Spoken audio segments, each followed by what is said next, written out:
Saya mesantren di Lirboyo Kiai Mahrus 4 tahun. Pindah ke Krapyak Jogja Kiai Ali Maksum 4 tahun. Kiai Ali Maksum Rois Am tahun berapa? 79 ya? 79 sampai 84. Gak pernah tuh saya lihat Kiai saya bikin proposal. Gak pernah tuh. Kiai Mahrus, Kiai Ali Maksum bikin proposal, gak pernah itu. Tapi ya kaya itu punya mobil, punya dan seterusnya lah. Jadi kesimpulannya, para ulama, para kiai dalam dakwahnya tidak pernah mencaci, tapi Allah memberikan kemenangan. Nah, ini yang diperjuangkan oleh Nahdlatul Ulama. Ya. Ringkas cerita ini, kiai-kiai atau gini, Belanda dulu melarang sekolah untuk pribumi. Pribumi dilarang sekolah. Kalau yang Kristen boleh. Yang warga Belanda, Cina, Kristen boleh sekolah. Kalau yang Islam, pribumi, biarkan bodoh. Nah itu Belanda. Tahun 1902, tahun berapa? 1902, boleh. Belanda membuka pintu, silakan pribumi sekolah. Silakan orang Islam sekolah. Nah, Muhammadiyah sekolah. Muhammadiyah masuk sekolah Belanda. NU nggak mau, kiai-kiai nggak mau, malah haram. Sekolah itu haram. Nulis dari kiri itu haram. Nulis dari kanan dong. Nulis Arab maksudnya kalau nulis dari kiri. Pakai celana pendek itu jangan perempuan. Laki-laki pun haram. Pakai celana pendek itu. Bapak itu orat. Jangan perempuan. Kalau sekarang apa? Kalau sekarang boleh ya? Jangan ke laki-laki, perempuan juga boleh sekarang. Dulu nggak boleh. Ya sampai sekarang juga nggak boleh sebenarnya. Haram kata kiai. Pakai celana pendek. Nulis dari kiri haram. Pakai celana haram. Nah akhirnya gimana akhirnya? Muhammadiyah maju. Tapi tidak mendalami agama. Tidak ada yang hafal Quran. Tidak ada ahli tafsir, ahli hadis, ahli fakih, usul fakih, hadis, musalah hadis, tarikhul Islam nggak ada. NU yang di kampung-kampung, yang haram sekolah, alim-alim dalam bidang agama. Hafid Quran sekarang di NU mau cari berapa truk, mau cari berapa gerbong orang hafal Quran di NU semua itu. Paham tidak? Nah akhirnya apa? Akhirnya terkesan Muhammadiyah itu orang kota, NU orang kampung. Sebentar dulu, sebentar. Jangan buru. Muhammadiyah berjasa besar. Berjasa besar Muhammadiyah. Apa jasanya? Kebetulan hari ini ada 2 acara. Satu lagi di apa? Jagakarsa. Jadi barangkali tidak bisa lama-lama silaturahim, selesai langsung saya cabut. Para tokoh masyarakat, mohon maaf kalau saya belum mengetahui, mengenal satu persatu, namun saya tetap ta'zim dan ikram kepada bapak-bapak yang ada di belakang ini. Nahdlatul Ulama itu 100 tahun sudah dihitung tahun Hijri, jasanya besar. Gak usah banyak-banyak hitung jasanya. 2 saja ya. 1, menyebarkan agama Islam yang moderat, yang toleran. Jauh dari radikalisme, jauh dari ekstremisme, apalagi terorisme, apalagi. NU sejak sebelum lahir malah kiai-kiai NU melalui pesantren mengajarkan, menyebarkan Islam yang ramah, yang toleran, yang harmonis dengan budaya. Tidak bentrok, tidak kontra, tidak kontradiktif dengan tradisi budaya setempat, kecuali kalau budaya itu bertentangan syariat Islam. Seperti minum-minum marak, itu kita tolak. Hubungan seks bebas, kita tolak. Selama budaya tidak bertentangan dengan syariat Islam, ulama NU diterima dengan terbuka. Contoh,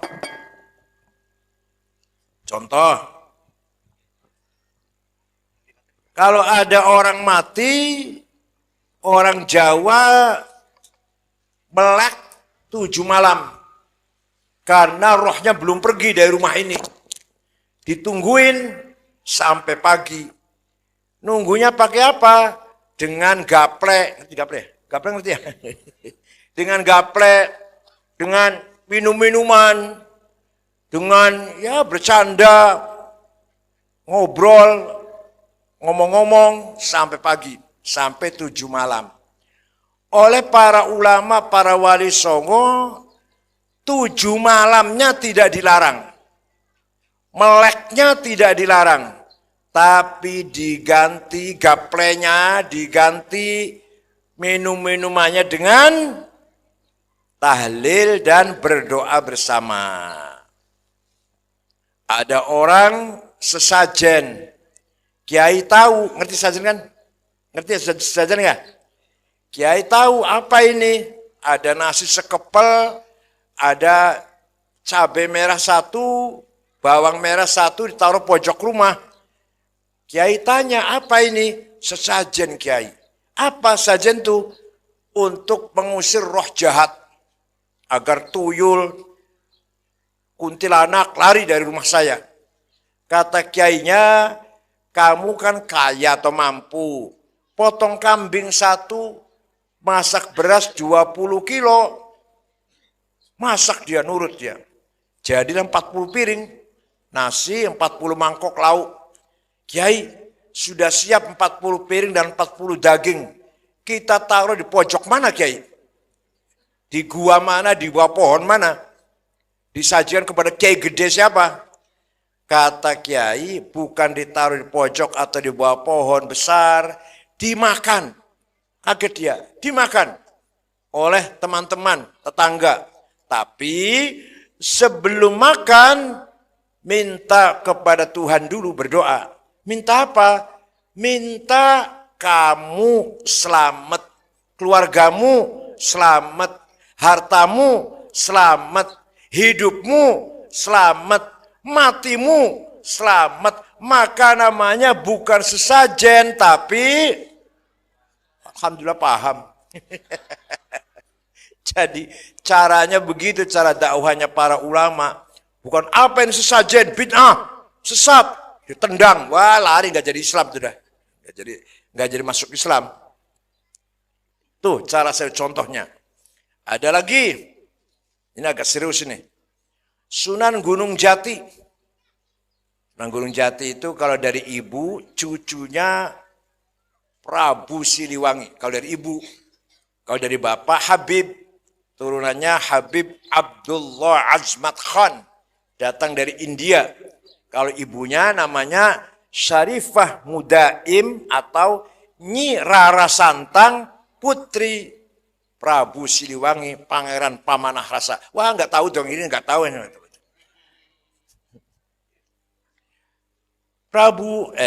Sunan Gunung Jati nanti punya paman atau punya uak, namanya Prabu Kian Santang. Yang mengislamkan daerah Sunda. Punya uak juga Ki Ku Cirebon, Syekh Somadullah. Yang mengislamkan daerah Cirebon dan sekitarnya. Nah, Sunan Gunung Jati mengetahui jampi-jampi Cirebon. Itu oleh Sunan Gunung Jati, jangan dilarang, musyrik. Ganti ini doa Arab. Enggak begitu, enggak. Dimacetkan. Jampi-jampi Cirebon macetkan. Kecuali kalau ditambah Bismillahirrahmanirrahim, ditutup dengan La ilaha illallah Muhammadur Rasulullah. Itu artinya masuk Islam artinya. Contoh, Bapak Ibu mau dimarahi komandan, mau dimarahi kapolsek, baca Bismillahirrahmanirrahim. Harus bismillah. Kalau nggak bismillah macet. Kalau bismillah cespleng. Bismillahirrahmanirrahim. Gajah warak macan galak anak-anak nglambeku teka wedi teka gemeter sekabe wong kang sengit maringku teka welas teka sesekabe wong kang krungu omongku la ilaha illallah Muhammadur Rasulullah gejog bumi 7 kali gak jadi marah itu Kapolsek. Paham tidak? Ini contoh metode cara dakwahnya para wali songo, para ulama mengajak Islam masyarakat Jawa. Jangan dibenci budaya itu. Jangan dicaci maki tradisi budaya. Orang Betawi kita caci maki lagunya, nyanyiannya, marah enggak? Ya marah. Orang Sunda kita caci maki bahasanya, apanya misdi'uhum fayunabbi'uhum bima kanu ya'malun. Coba Quran ini surat Al-An'am 108. Bukan saya yang ngomong. Wala tasubbul ladzina min dunillah. Stalin, Lenin, enggak ada di Qur'annya itu sih. Pol Pot, Marcos, enggak ada di Qur'annya itu sih. Lah kalau Fir'aun ada di Qur'annya. Lah ente menyamakan orang Islam sama dengan Fir'aun, berarti ente menganggap orang itu pasti masuk neraka. Enggak boleh. Paham boten? Paham tidak? Ada lagi contoh, ada lagi. Orang Hindu mempunyai keyakinan berkasta-kasta. Manusia ini berkasta, ini bahasa Jawa tapi ya. Ini orang Jawa banyak kan, orang Jawa banyak. Nah, kalau Brahma yang paling tinggi, aku. Ingsun. Oh mengatakan aku itu ingsun. Kalau orang kecil, nggak boleh ngomong ingsun. Kaulo alit. Budak kecil, jongos kecil, nggak boleh ngomong ingsun. Salaman dengan orang Brahma, nggak boleh tangan, dengkul yang dicium sampai sekarang. Sampai sekarang Sultan Jogja itu kalau menerima rakyat menghadap, membuka pintu menerima rakyat masuk ke istana, salaman dengkul yang dicium. Kalau rakyat kecil, lutut yang dicium ini apa namanya? Apa namanya? Dengkul ya. Nah, kiai datang ngajari gini. Enggak melarang sih, enggak melarang, tapi ngajari gini. Usolli fardhu zuhri, niat sholat sopo ingsun. Ya Allah, kaget orang Jawa. Nawaitul wudu'a, niat ingsun ambil air wudu. Orang Jawa kaget. Seumur-umur kalau enggak masuk Islam, kita enggak bisa ngomong ingsun sampai kiamat kurang 2 hari. Gak bisa ngomong ingsun. Lah ini masuk Islam bisa ngomong ingsun. Akhirnya orang Jawa berbondong-bondong masuk Islam. Ceritanya Raja Brawijaya V, Raja Majapahit punya istri 571 istrinya. Gak apa-apa raja gak apa-apa. Kalau lurah gak boleh. Lurahnya mana? Lurahnya rajanya? Iya, kalau Pak Camat nggak boleh.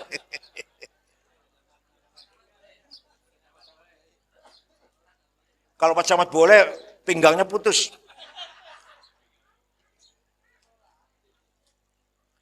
Di antara istrinya ada yang muslimah. Ada yang muslimah. Cina muslimah. Namanya Subanci. Atau orang Jawa manggilnya Dewi Retno. Punya anak laki-laki namanya Jinbun, nama Islamnya. Pun, ya, nama Cinanya. Anak ini nakal, maka diusir dari istana Majapahit. Istananya kan di Mojokerto tuh, Mojokerto. Dia keluar dari istana ke timur hanya 20 kilo atau 25 kilo masuk Surabaya Ampel Denta. Jumpa dengan salah satu wali songo namanya Sunan Ampel, Syekh Rahmatullah.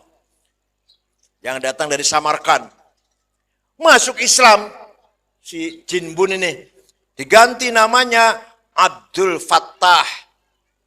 Belajar Islam 5 tahun. Hafal Quran. 5 tahun hafal Quran. Permisi pada gurunya. Syekh, Sunan, saya anak raja harus jadi raja. Saya anak penguasa harus jadi penguasa. Ya silakan. Didoakan. Ringkas cerita. Berdirilah kerajaan Islam di Jawa pertama kali, yaitu Demak Bintoro. Rajanya adalah Abdul Fattah, Raden Fattah alias Jinbun, putra Brawijaya V. Bapaknya kaget. Tiba-tiba anaknya jadi raja Islam. Kebakaran jenggot kaget. WA ke anak yang satu lagi. Raja di Palembang, Raja Sriwijaya. Namanya Aryadillah. Nah, saudara kamu jadi raja Islam gimana? WA-nya di reply, dibalas. Yang terhormat ayahanda, saya sendiri sudah masuk Islam lama. Sudah lama masuk Islam. Nama saya ganti nggak Aryadillah tapi Fatahillah. Bapaknya kaget, ini anak masuk Islam semua. Lama-lama orang Jawa masuk Islam, berbondong-bondong ikut Demak. Ya masalahnya sih bukan apa-apa. Waktu itu Majapahit zalim, Demak adil, Raden Fattah adil. Majapahit yang pajak naik, kelaparan di mana-mana. Akhirnya orang Jawa berbondong-bondong masuk Demak, ikut masuk Islam, ikut Demak. Brawijaya V ditinggal oleh rakyatnya. Begitu ditinggal rakyatnya, masuk Islam. Begitu masuk Islam, bubarlah Majapahit yang pernah berkuasa sampai ke Sri Lanka, sampai ke Filipina. Ketika siapa namanya? Sekitar siapa? Raja Hayam Wuruk Patih Gajah Mada. Bubar Majapahit. Apa diperangin? Tidak. Apa dibom? Enggak. Kata orang Jawa, ilang sirno kertaneng bumi. Ilang karpe dewek. Ditelan bumi. Terus ilmunya mana? Ilmunya orang Majapahit yang sakti itu. Surodiro Joyoningrat lebur dening pangastuti. Kehebatan orang Jawa kalah oleh doanya santri. Santri dulu tapi. Kalau santri sekarang doanya jerobos. Karena keseringan bikin proposal. Itu saya doanya jerobos itu. Pacamat orang Jawa bukan? Bukan. Oh Betawi, ini bahasa Jawa. Surodiro Joyoningrat lebur dening pangastuti. Keningratan, kejayaan orang Jawa, Surodiro Joyoningrat, lebur kalah hancur oleh jampi-jampinya santri. Tapi santri dulu, santri sekarang jerobos. Karena sering bikin proposal. Bener nggak? Bener nggak? Nah, barangkali di sini ada santri yang doanya masih cespleng, padahal sering bikin proposal. Ayo saya berguru balik. Saya mesantren di Lirboyo Kiai Mahrus 4 tahun. Pindah ke Krapyak Jogja Kiai Ali Maksum 4 tahun. Kiai Ali Maksum Rois Am tahun 79 ya, 79 sampai 84. Gak pernah tuh saya lihat Kiai saya bikin proposal. Gak pernah tuh. Kiai Mahrus, Kiai Ali Maksum bikin proposal, gak pernah itu. Tapi ya kaya itu punya mobil, punya dan seterusnya lah. Jadi kesimpulannya, para ulama, para kiai dalam dakwahnya tidak pernah mencaci, tapi Allah memberikan kemenangan.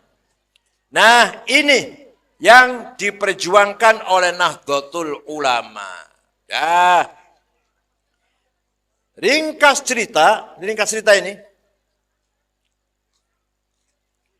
Kiai-kiai atau gini, Belanda dulu melarang sekolah untuk pribumi. Pribumi dilarang sekolah. Kalau yang Kristen boleh. Yang warga Belanda, Cina, Kristen boleh sekolah. Kalau yang Islam, pribumi biarkan bodoh. Nah itu Belanda. Tahun 1902, tahun berapa? 1902. Boleh. Belanda membuka pintu. Silakan pribumi sekolah. Silakan orang Islam sekolah. Nah, Muhammadiyah sekolah. Muhammadiyah masuk sekolah Belanda. NU nggak mau. Kiai-kiai nggak mau. Malah haram. Sekolah itu haram. Nulis dari kiri itu haram. Nulis dari kanan dong. Nulus Arab maksudnya, kalau nulis dari kiri. Pakai celana pendek itu jangan perempuan. Laki-laki pun haram. Pakai celana pendek itu. Bapak itu orat. Jangan perempuan. Kalau sekarang apa? Kalau sekarang boleh ya? Jangan ke laki-laki, perempuan juga boleh sekarang. Dulu nggak boleh. Ya sampai sekarang juga nggak boleh sebenarnya. Haram kata Kiai. Pakai celana pendek. Nulis dari kiri haram. Pakai celana haram. Nah akhirnya gimana akhirnya? Muhammadiyah maju, tapi tidak mendalami agama. Tidak ada yang hafal Quran. Tidak ada ahli tafsir, ahli hadis, ahli fikih, usul fikih, hadis, masalah hadis, tarikhul Islam, nggak ada. NU yang di kampung-kampung, yang haram sekolah, alim-alim dalam bidang agama. Hafid Quran. Sekarang di NU mau cari berapa truk, mau cari berapa gerbong orang hafal Quran di NU semua itu. Paham tidak? Nah akhirnya apa?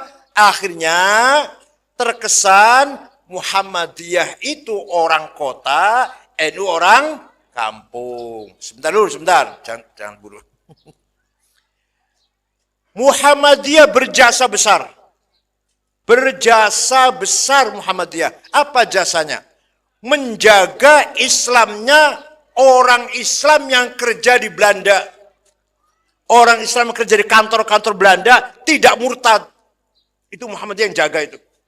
Tidak sampai murtad. Itu Muhammadiyah yang jaga itu. Walaupun tidak ada pendalaman agama Islam, ilmu Islam. Kiai-kiai berjasa besar menjaga ta'alimil Islam. Ilmu-ilmu keislaman. Sebenarnya kalau dua organisasi ini akur betul, luar biasa sebenarnya. Nah sekarang sudah tidak lagi begitu. NU di kota ya banyak. Contohnya Gus Dur jadi presiden. Bukan orang kota namanya itu. Kiai Ma'ruf Amin jadi wakil. Bukan orang kota itu namanya. Khofifah jadi gubernur Jawa Timur. Orang kota itu namanya. Sudah nggak ada batas kota kampung sekarang NU Muhammadiyah ini. Paham tidak? Nah NU di kampung-kampung di pesantren menjaga ta'alimuddinil islami, ilmu keislaman. Contoh, ini ilmunya pesantren Bu, ilmunya pesantren Bu. Namanya kitab kuning namanya. Ada kitab namanya Fathul Mu'in. Apa? Karangan Syekh Muhammad Zainuddin Al-Malibari. Dibaca sulit ini. Ada yang ngomong, kitab kuning gak usah dibaca, sudah gak relevan. Alah kan nanti gak bisa baca, goblok. Nih kalau saya baca nih. Faslun fil jihadi wa huwa fardu kifayatin marrotan fi kulli am wa anwa'uhu arba'atun itsbatu wujudillah wa iqamatu syari'atillah wal qitalu fi sabilillah wa daf'u darari ma'sumin musliman kana au ghairu muslimin bil it'ami wal iksa'i wal iskani wa thamanid dawa'i wa ujratit tamrid. Coba saya artikan, relevan tidak dengan sekarang? Masih dibutuhkan tidak di zaman sekarang? Pasal ini menjelaskan apa itu jihad. Nomor satu, jihad adalah ngebom. Benar nggak itu? Nomor satu adalah itsbatu wujudillah ay iqamatu hujajin diniyatin sawa'un naqliyatan kanat au aqliyah li itsbati wujudis shani'. Jihad nomor satu adalah bukan ngebom, bukan. Apa? Bukan demonstrasi, bukan. Apa? Mengajak masyarakat beriman kepada Allah dengan iman yang argumentatif, dengan iman yang ada dalilnya, baik itu dalil naqliyah tekstual atau aqliyah rasional. Jadi kita beriman kepada Allah, jangan kamu percaya pada Allah, percaya ada satu, kata siapa? Kata orang tua saya. Jangan. Kata ayah saya, kata ibu saya, kata kiai saya. Gak boleh. Kata siapa? Kata saya. Ibu beriman kepada Allah? Beriman. Kata siapa? Kata saya. Gak boleh bilang kata kiai. Beda dengan fikih. Sholat caranya begini nih, sholat nih. Kata kiai. Sholat itu harus wudhu dulu, kata kiai. Wudhu ini caranya begini, wudhu ini caranya nih. Muka dibasuh, dua tangan, kepala diusap, telinga. Kata kiai, itu boleh, itu harus malah. Tapi kalau akidah, keyakinan, kata saya sendiri. Paham tidak? Nah sekarang mau enggak? Supaya mantap imannya. Mau tidak? Agak sulit sedikit gak apa-apa? Agak berat sedikit gak apa-apa? Nah, biasanya ngajinya Munkar Nakir. Baru Munkar Nakir itu sudah dikerjain oleh Abu Nawas. Waktu Abu Nawas mau mati, minta kalau nanti saya mati, dibungkus dengan kain kafan yang sudah ambrol, sudah robek-robek, sudah bau. Kenapa Pak? Gak usah tanya. Jalankan aja. Begitu mati anaknya sibuk cari kain kafan yang sudah ambrol, sudah robek-robek. Bungkus, bawa kuburan, masukkan kuburan, Munkar Nakir datang mau nanya marrobuka, kaget Munkar Nakir. Loh, ini mayat sudah lama ini, nggak jadi tanya, nggak jadi. Jadi ngajinya jangan Munkar Nakir terus. Munkar Nakir sudah kalah dengan Abu Nawas. Ngajinya ganti temanya, jangan Munkar Nakir terus. Nah, Allah itu ada. Gimana Allah itu? Wujud. Padahal di Quran tidak ada ayat yang mengatakan Allah wujud. Adanya innallaha sami'un basir. Allah maha mendengar, maha melihat. Innallaha ala kulli syai'in qadir. Maha kuasa terhadap segala sesuatu. Bikulli syai'in alim. Maha tahu segala sesuatu. Tapi innallaha wujud. Ada enggak? Ada enggak? Enggak pernah baca Quran, enggak bisa jawab. Enggak pernah baca Quran, enggak bisa jawab. Ada enggak di Qurannya? Innallaha wujud. Sini. Enggak apa-apa.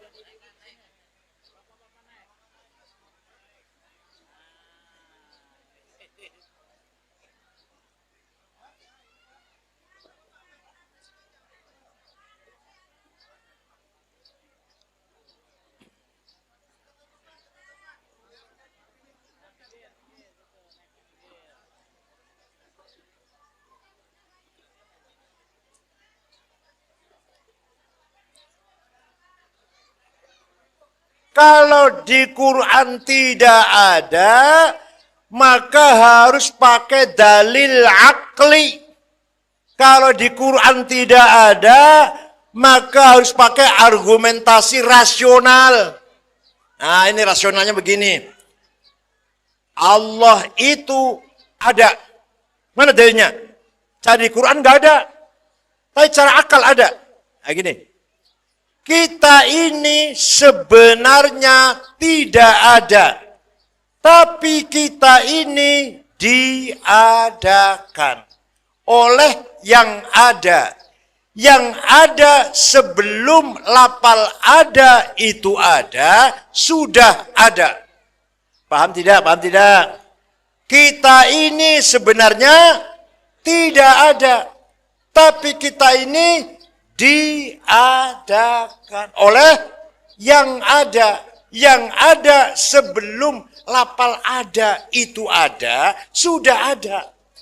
Bahkan kita menggunakan lapal ada, Ahmad ada di masjid, Ahmad ada di rumah, karena ada yang ada.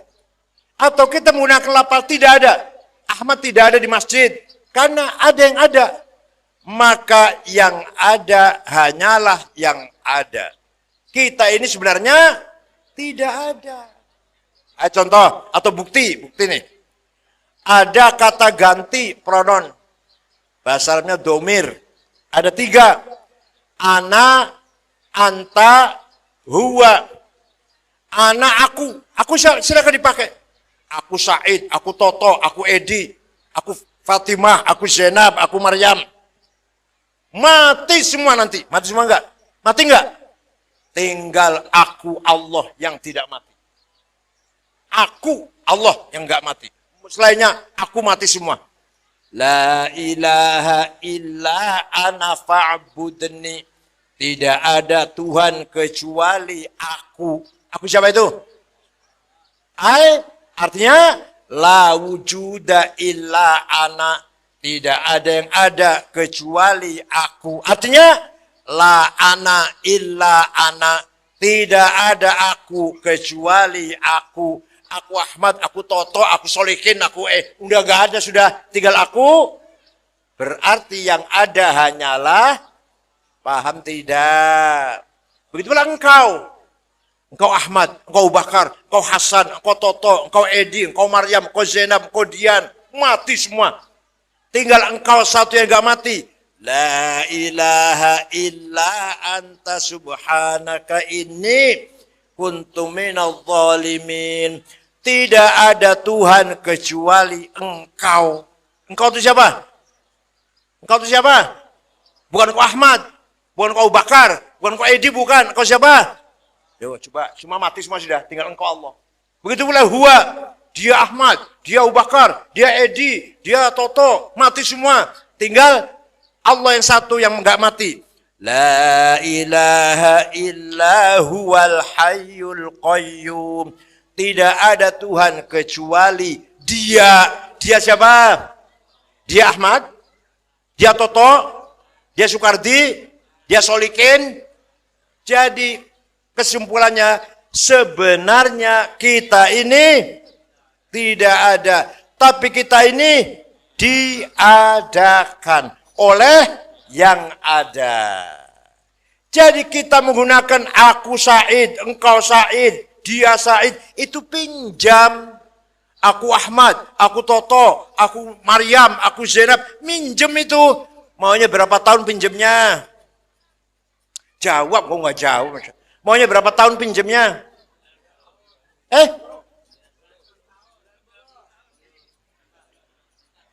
90 udah nggak bisa kelonan, sudah nggak bisa pegang istri sudah.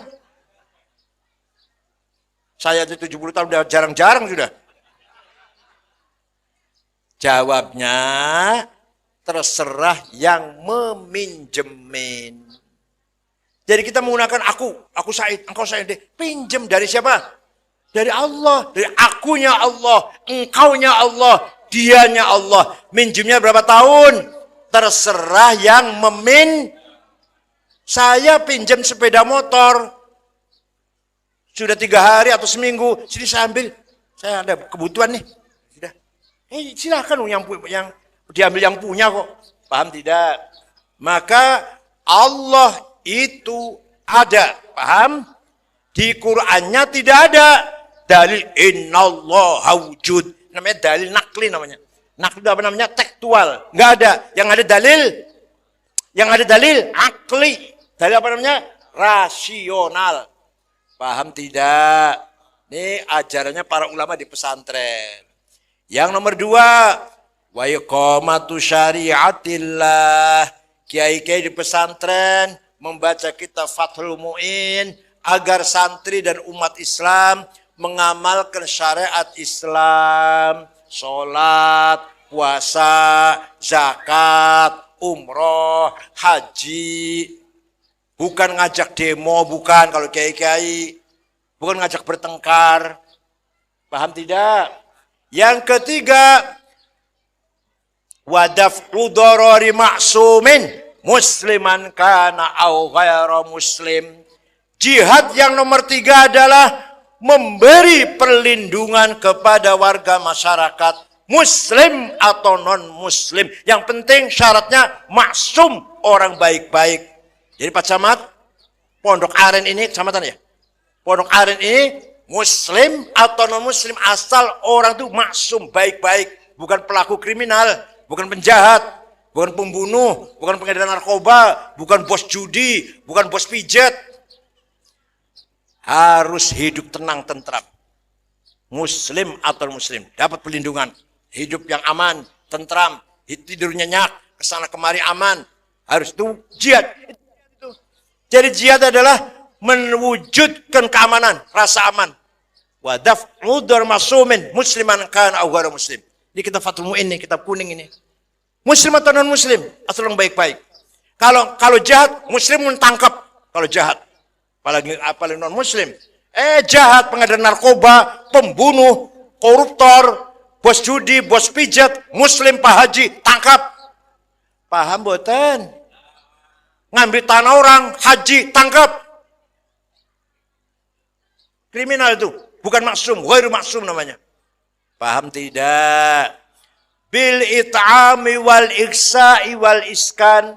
Jihad adalah mewujudkan pangan yang cukup. Pondok aren, penduduknya harus makan semua. Kalau ada pondok aren satu orang mati karena tidak makan, dosa semua. Nomor 1 Pak Camat. Nomor 2 Kapolsek. Nomor 3 Dan Ramil. Nomor 14 Ketua MPC. DPR, PKB, DPRD.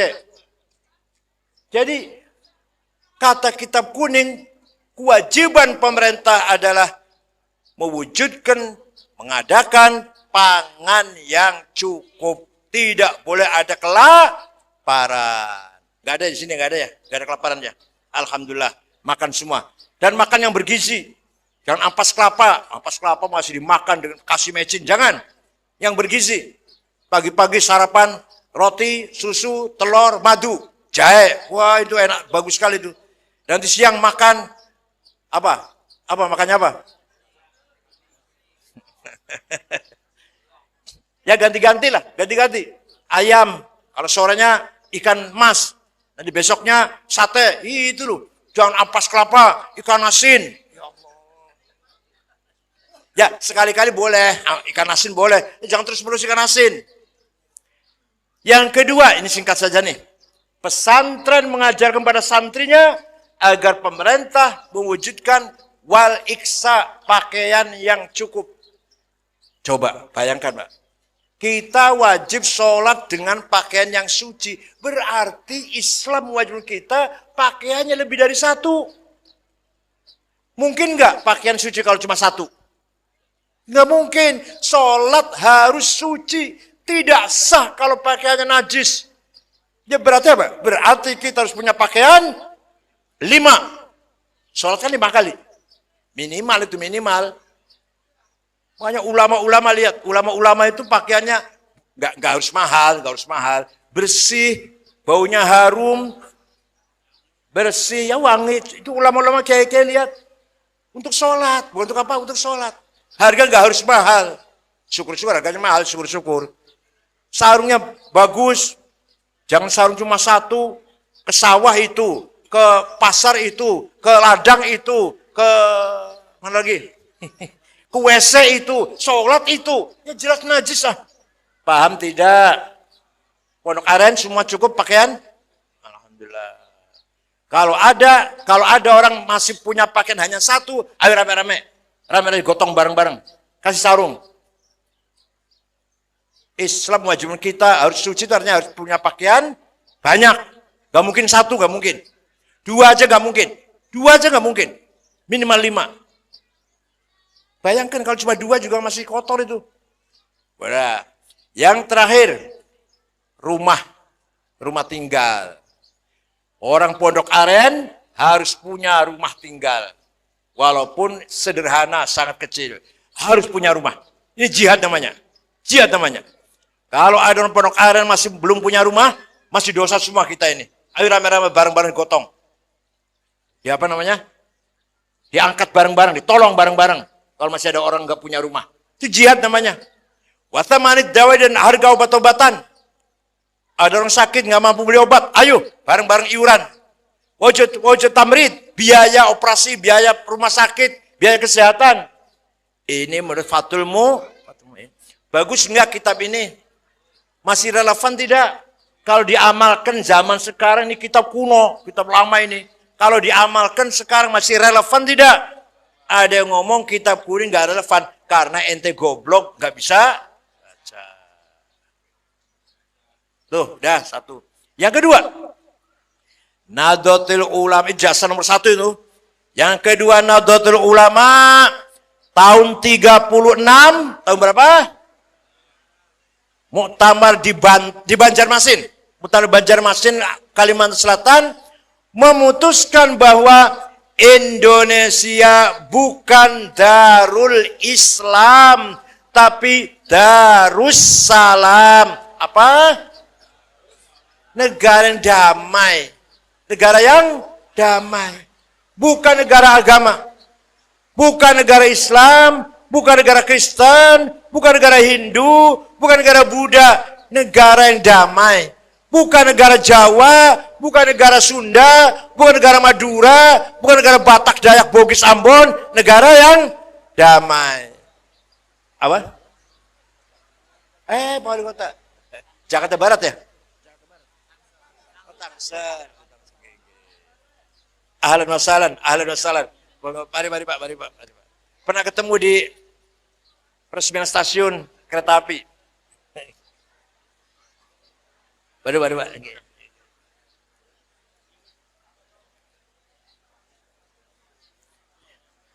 Jadi semenjak tahun 36, Nahdlatul Ulama memutuskan bahwa Indonesia bukan negara agama.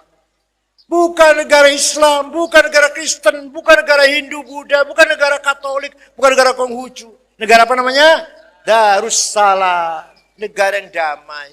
Silakan masing-masing pemeluk agama mengamalkan agamanya dengan bebas. Ya Allah. Singkat saja Pak, singkat saja. Negara Afghanistan 100% Muslim. Satu orang gak ada non-Muslim. Satu orang gak ada non-Muslim. Afghanistan.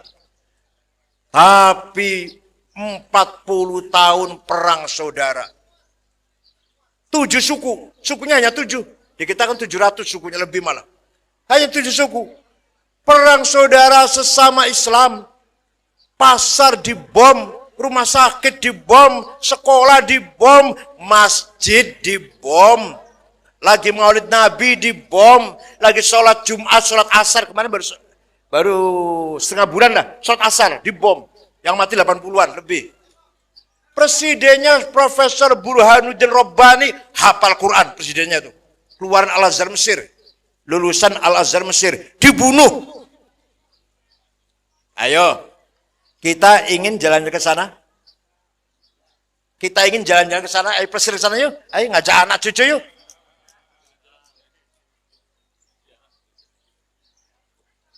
Setor nyawa apa? Jalan-jalan ke sana. Ya Allah. Muslim semua. Biduan perempuan nyanyi haram dibunuh. Jadi nyanyi haram membunuh gak haram. Nyanyi haram membunuh gak haram. Itu Taliban. Nyanyi haram membunuh halal. Gimana sih orang ini? Ya, sekarang sebaliknya. Negara Jepang. Agamanya gak jelas. Bukan Yahudi, Islam, Kristen, Hindu, Buddha, Konghucu bukan. Agamanya Shinto namanya. Apa? Agama lokal. Tapi di sana aman, tentram, nggak ada penodong, nggak ada copet, nggak ada perampokan. Saya ke sana udah 4 kali. 4 kali sudah. Jalannya ke Tokyo jam 12 malam. Aman, tenang, tentram. Supir di Tokyo tertib sendiri-sendiri, nggak ada polisi. Supir tertib sendiri-sendiri. Polisi di sini sibuk banget ya, ada tawuran, ada geng motor, ada narkoba, aduh macam-macam, ada perkosaan. Ini ada lagi apa? Banser digebugin oleh anaknya pejabat pajak. Aduh, polisi kerjanya banyak banget di sini. Di Jepang aman, agamanya bukan Islam. Ingin ke sana? Ingin ke sana? Ingin ke Jepang? Ingin jalan-jalan ke Jepang. Lihat bunga sakura, orangnya ramah-ramah, bukan Muslim. Jadi yang penting orang itu apanya dalam hal ini? Akhlakul karimah. Kiai-kiai mementingkan akhlak sebelum syariat. Kiai juga tahu. Pencuri potong tangan. Yang zina gebugin sampai 100 kali. Membunuh dibunuh lagi. Yang minum arak gebugin 40 kali. Kiai tahu, masa nggak tahu? Saya juga tahu kok. Tapi apa itu pernah disampaikan di umum? Pernah dipidatokan? Enggak. Nanti. Itu nanti. Akhlak dulu yang penting. Akur dulu. Solid dulu. Bersatu dulu yang paling penting. Paham ya? Enggak ada Kiai NU yang dawanya potong tangan, gebugin. Enggak ada. Akhlak dulu. Wa innamal umamul akhlaqu ma baqiyat fa inhum dhahabat akhlaquhum dhahabu. Martabat bangsa tergantung akhlaknya. Akhlaknya baik, martabatnya baik. Akhlaknya bejat, martabatnya hancur. Contoh lagi. Ini betul nih. Saya pernah ke Australia tahun 2012. Baru sekali itu ke Australia. Sama istri saya. Setengah bulan muter-muter ada 6 kota. Terakhir di Sydney mau pulang, besok mau pulang, belanja oleh-oleh. Dapat 2 kardus. Pulang ke hotel diberesin. Jam 9 malam mau telepon saya nggak ada. HP saya nggak ada.